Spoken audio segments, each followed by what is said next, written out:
Well, all right, everybody. Happy Friday. It's Coach Lois for another Friday episode with another expert on healthy and wealthy and wise. You guys know the drill by now. I would love for you, if you are tuning in live, go ahead and hashtag live below. Comment city, state, country, where you're tuning in from. We have a global family here live streaming on Facebook, YouTube, LinkedIn, and of course, if you're on the replay, hashtag replay. And if you are tuning in on iTunes or any of the other platforms, we'd love for you to join us in our Healthy and Wealthy and Wise Facebook group. And if you see value in today's message, and this is a first, I've never had a guest on talking about real estate as a wealth vehicle, but also talking about just the real estate market in general. And there's so much buzz about it now, talking about all of the things in the economy. I'm really excited to have a guest on this topic today. So without further ado, guys, I'm going to introduce today's guest. Vicente Enriquez, aka Vinnie, is the team lead of the Enriquez Group and host of the Road to Growth podcast. I hope you guys can check that out. His real estate team is based out of San Diego, right here in sunny San Diego, California, and his team has successfully sold over $200 million of San Diego real estate, which I'm guessing is what, 10 homes? I'm just kidding. just kidding. And on his podcast, he does interview entrepreneurs that have overcome adversity and allows them to tell their story on how they have done it. So I'm so grateful, Vinnie, to have you here today. And I know you've had a vast knowledge and experience. I'd love to turn it over to you and let you share a little bit about your journey. Whatever you're willing to share, as you've sold over $200 million in San Diego. That's amazing. Yeah, I mean, it was never my intention to get into real estate. It was getting out of college. I did an internship at a commercial real estate company. I was like, I'm never getting into real estate, but life plays those funny games, right? I got into construction for a good amount of time. Worked outside of San Diego, worked overseas in Afghanistan, came back to San Diego, and hit the ground running.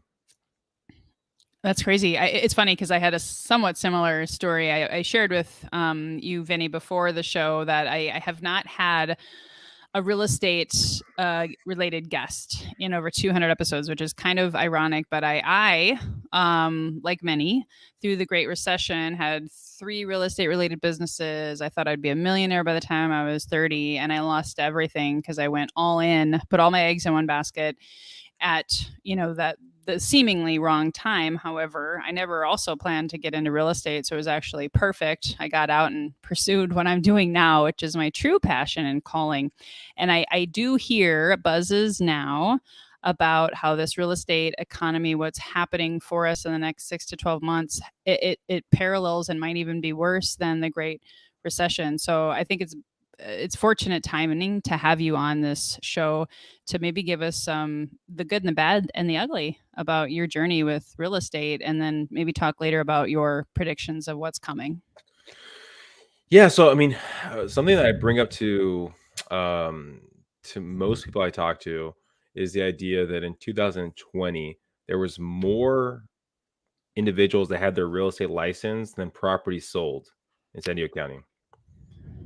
Wow. So just because someone has their license doesn't necessarily mean they're actively working their license, right?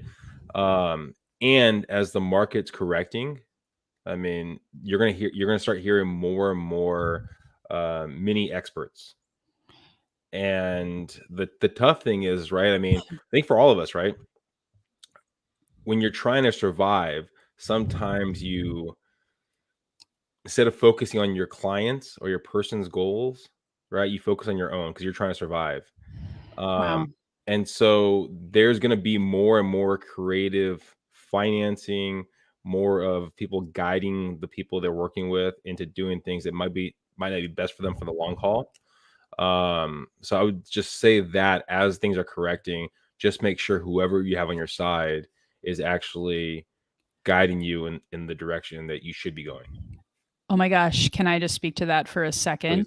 Please. Yeah, and I'm not coming from a victim mentality at all, but when I got caught up in the boom, right? The big bubble that burst in 2007, 2008, I partnered with people who were not very experienced, who were not seasoned, and I was green when it came to real estate Yes. investing. So maybe if you want to talk a little bit more about real estate investing, besides having a solid team that maybe what has X amount of years of experience, any other tips that you have for our audience today?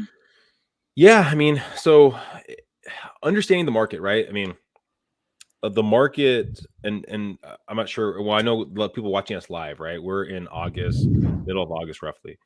So in what was it, May, we were sitting at about 106 list to sold, right? So if property is listed for 100,000, which not in San Diego County, but 100,000, it's going to sell for 106,000, roughly, right? Okay. Then basically in June, things were selling at 101 list to sold, right? Wow. Okay. Then last month in July, they were selling at 100% list to sold. Okay.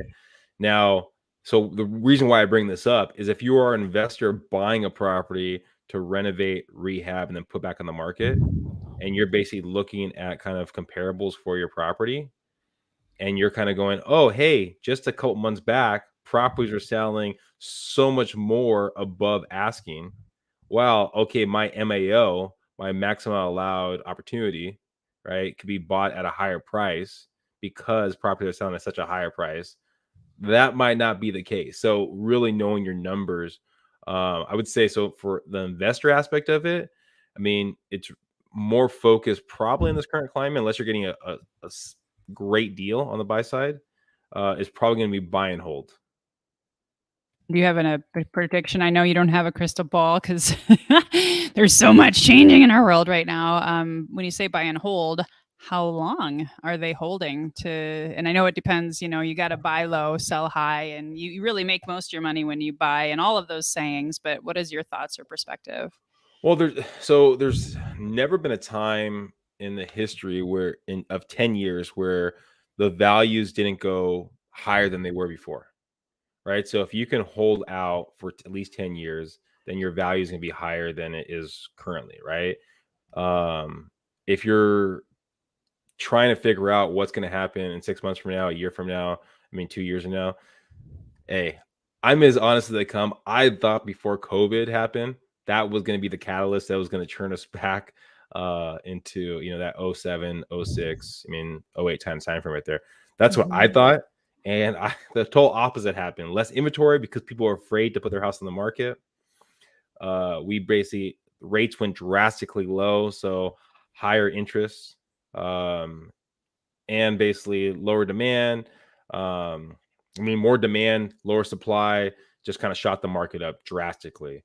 So I still think there's going to be a correction. I mean, we're already seeing kind of a correction. It's just a matter of when we'll see even a bigger correction.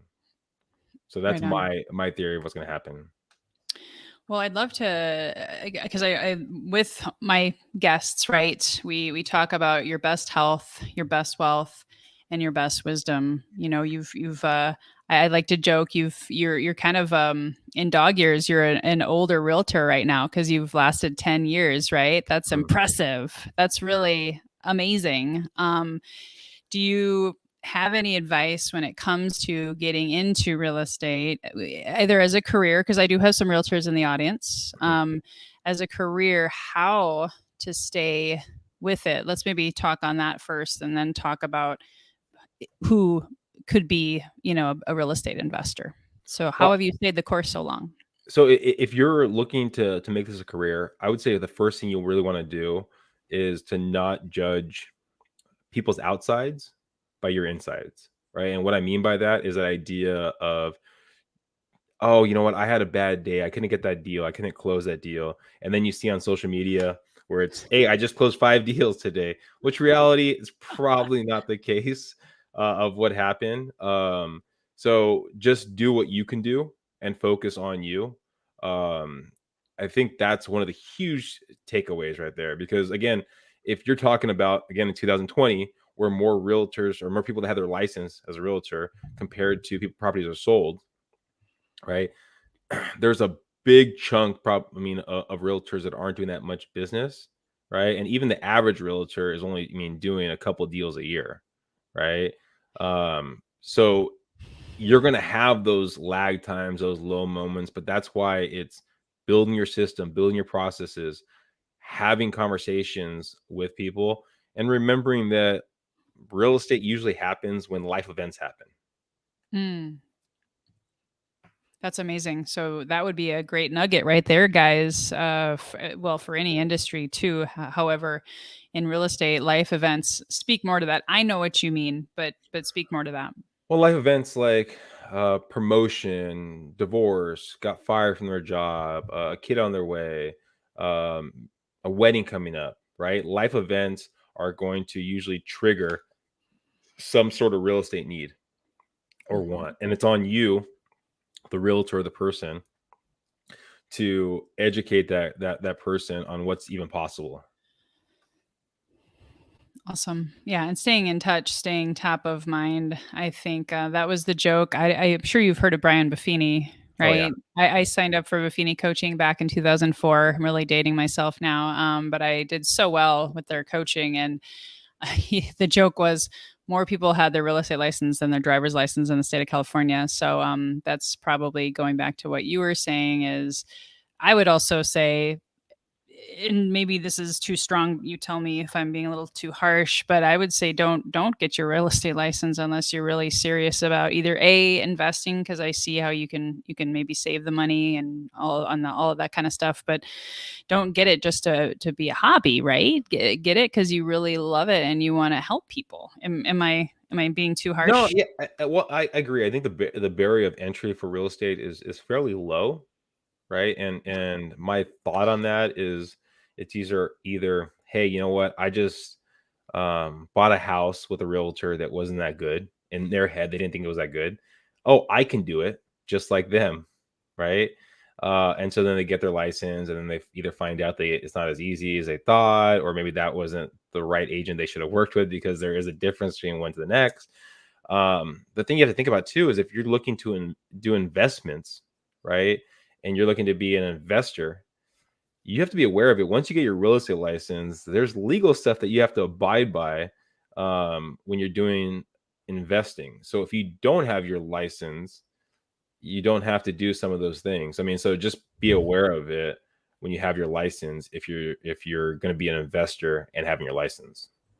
Yeah, because I remember I was a real estate agent in Arizona, and I was in ASRIA, Arizona Real Estate Investor Association, and oh my gosh, there was so many people there that had their real estate license because they wanted to be an investor and save on the commission, Vinnie, right? And I don't need a realtor. Yeah. Can you speak to that? Can you speak to how Well, important a realtor is in an investment opportunity? so I don't know to the extent. I saw something the other day where there was someone getting sued because the homeowner thought that well, they found out that they could get more money after they sold the property, and they're saying it was the realtor's job, even though the realtor is the investor that basically also bought it, um swayed them to take a lower price, um and didn't inform them about it, and they had a fiduciary duty to do that. I don't know where it's going to come through, if that's actually going to play out. But in California, there's a lot of stuff that pops up every once in a while, so that might be something. Um, but yeah, as an investor, there's definitely opportunities like wholesaling. Again, buying and hold, buying and flipping. It's about having conversations. Awesome. Yeah, and interviewing and making sure you all of the right reasons. I want to give acknowledgement. We have several people watching. So if you're just tuning in to this Healthy and Wealthy and Wise episode, I have Vinnie Enriquez, who has here in San Diego closed over $200 million in real estate. So if you have real estate related questions, now is the time. If you know, my shows usually run around 30-ish minutes. So you can see on the screen, comment below with your questions. And then, of course, if you are enjoying this or you know someone who's thinking about buying, selling, thinking about investing, please hit the share button because you never know who could benefit from this information. So I want to talk a little bit about the what is the best way to get started into real estate investing. Any quick tips and what you've seen in your experience? I mean, it matters what you're working with. I mean, I've seen where I've had veteran clients that have the VA eligibility, where they'll purchase like a duplex, live in one of the units, and then basically rent the other ones out. And then kind of over time, they're getting cash flow on the back unit to offset their mortgage, and then kind of slowly kind of building that asset up. I mean, manufactured homes or mobile homes are a lower price point. I mean, of course, if you have more funds to play with, I mean, you can go to the more doors you basically purchase. Usually, it's going to be the higher returning your investment. I mean, those are the kind of the big things to kind of really think about.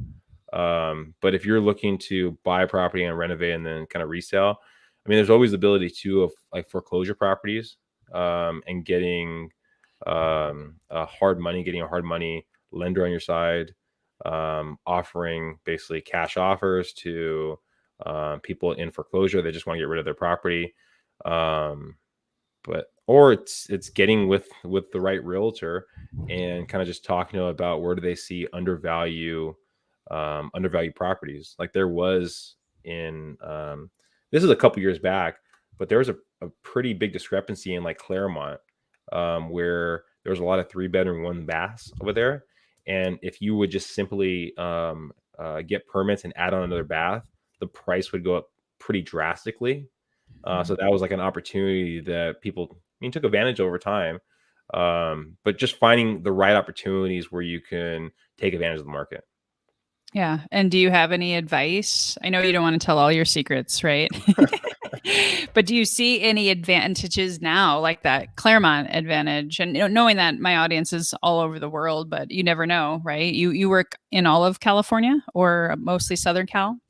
Yeah, I mean, focus on Southern California. Have access. I mean, have colleagues more into like Central California, but yeah, mostly Southern California.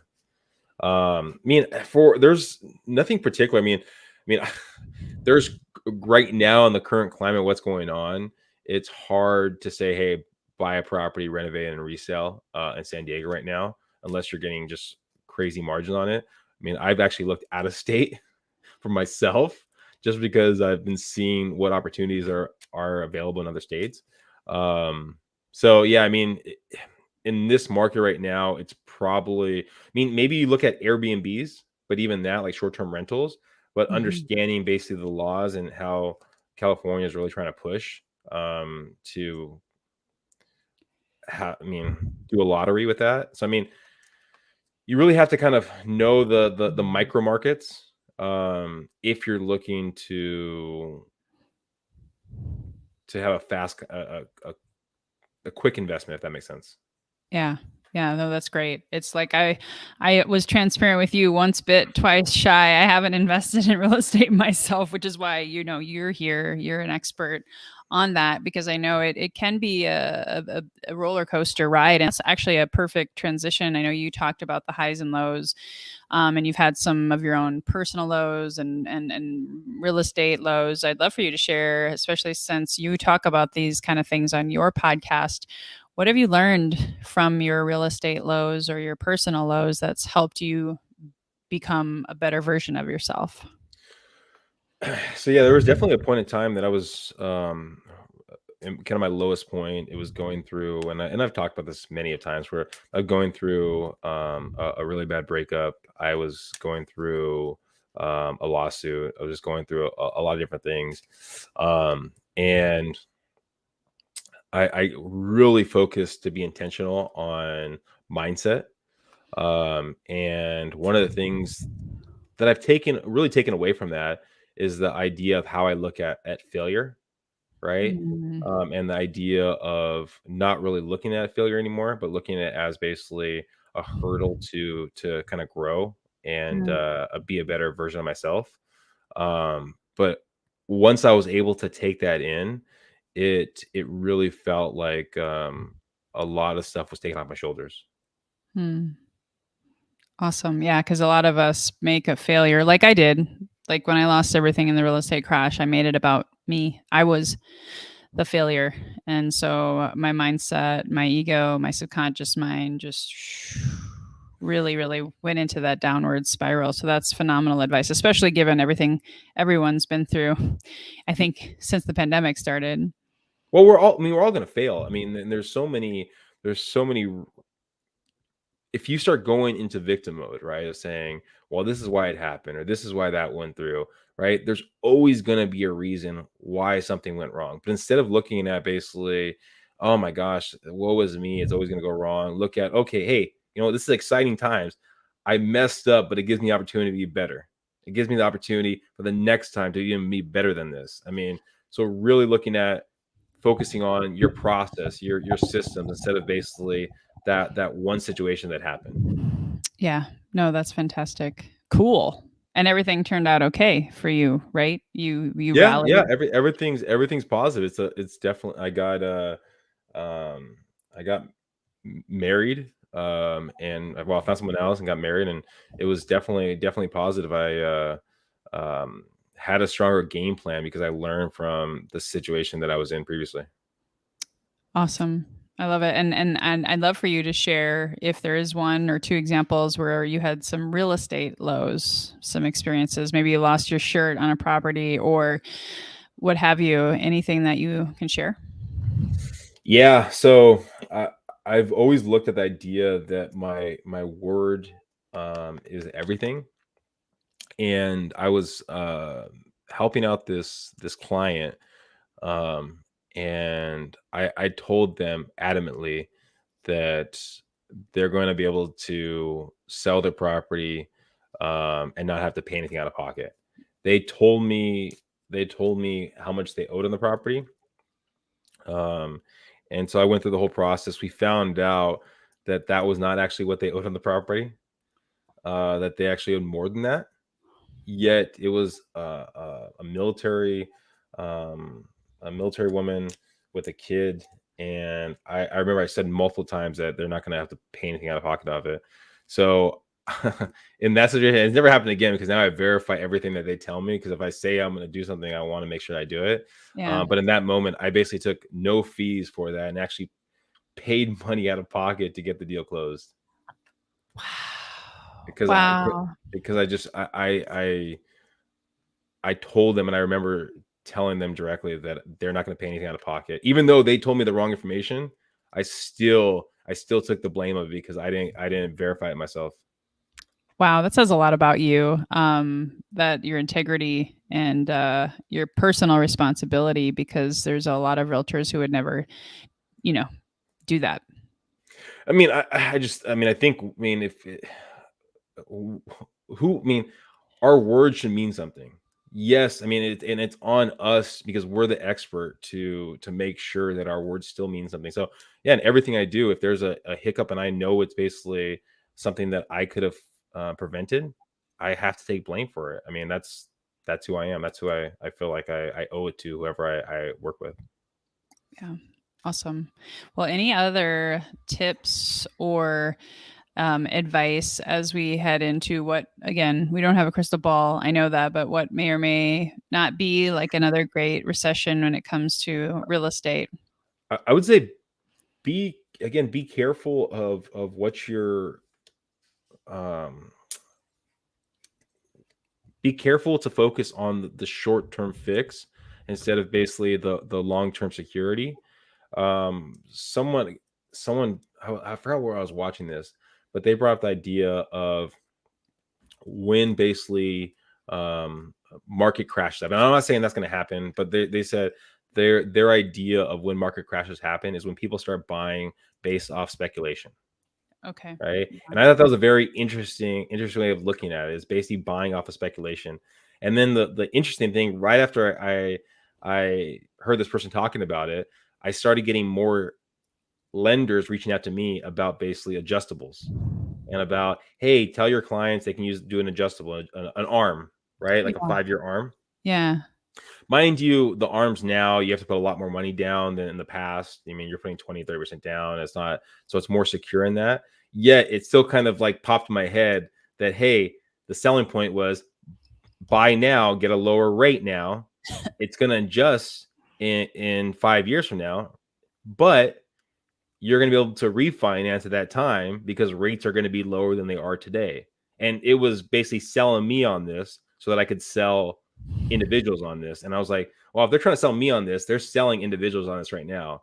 Uh, so I would just say, I mean, I'm a worrier when it comes to a lot of stuff, and I like to look big picture. I do think there's going to be a correction happening. So if you're underwater when that time comes about, when your rate has to be adjusted, you're not going to be able to refinance it. So I think just food for thought as kind of going forward.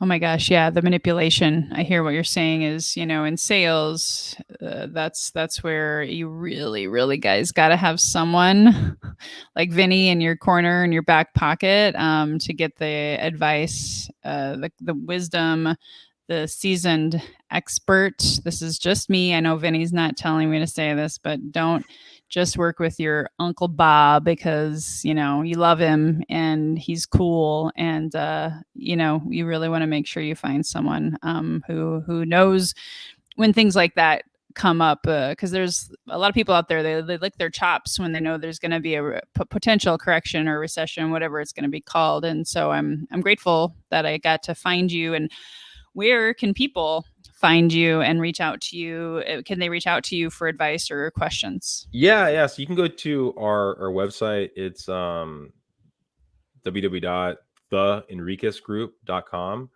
Or you can send me a text on my cell phone number, 858 345 7829. And those are probably the best avenues to reach me. Also, I mean, one of the exciting things about what's going on right now is for people that are maybe not looking for investment purchases, but looking to make their real estate dream reality is there. And I know we've been talking about being creative, kind of a negative with adjustables and things like that. But there's also going to be a lot more, I think, people open to allowing a client to come with grants and down payment assistance, offering closing cost credits to a person buying a property. So there's going to be more opportunity to purchase a property, maybe at a little bit higher of a price, yet less money out of pocket. Awesome. I love that. Yeah, the creative solutions abound. Thank you for bringing that up. And make sure, did I type your website correctly? Yeah. Theenriquezgroup.com. I'll make sure I Yeah. put that and your cell phone number in the show notes.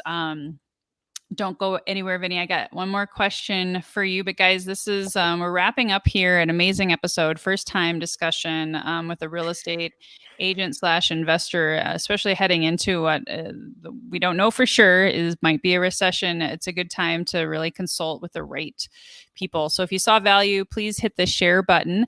And just a couple of quick announcements. I have with August and going back to school, I don't have a ton of events, but I do have my next magnetic mindset class is actually going to be on August 31st at 8 a.m. So if you or someone you know and care about is struggling with mindset, Vinny and I talked about this, how important it is to really, especially now, develop your emotional intelligence, develop the skills to come back from whatever life has for you. I really believe that things happen for a reason, happen for you, not to you. And even though I shared my story today about my own real estate crash, and what I've learned from that since then has been such a gift, such a blessing. And I want to help you heal your mind, transform your health, your wealth, and your wisdom by attending my next class. So I'll drop that link in the show notes as well. And something that's kind of fun that you guys are going to hear me talk more about on every show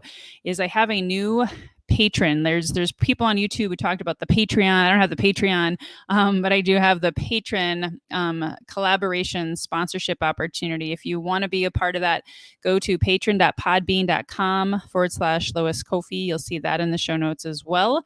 Special opportunities to work with me, special shout outs. You can be guests. There's all sorts of really cool things that I'm adding into that to build community. Because we do, I believe, need community now more than ever. So, Vinny, with that, my last question for you, as is all my guests, is when you hear the phrase healthy and wealthy and wise, what does that mean to you? I would say work-life balance. You can grind yourself in your work, yet if you die young, if you have bad health, what is it really worth? So have that balance in life.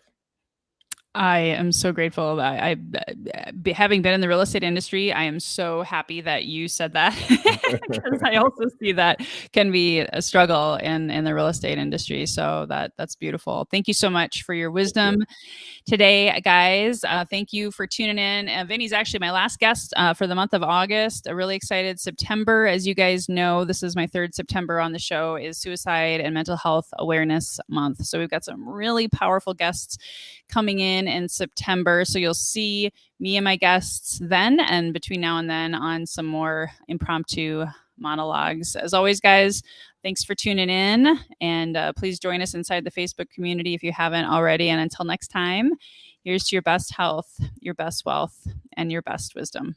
Bye-bye for now.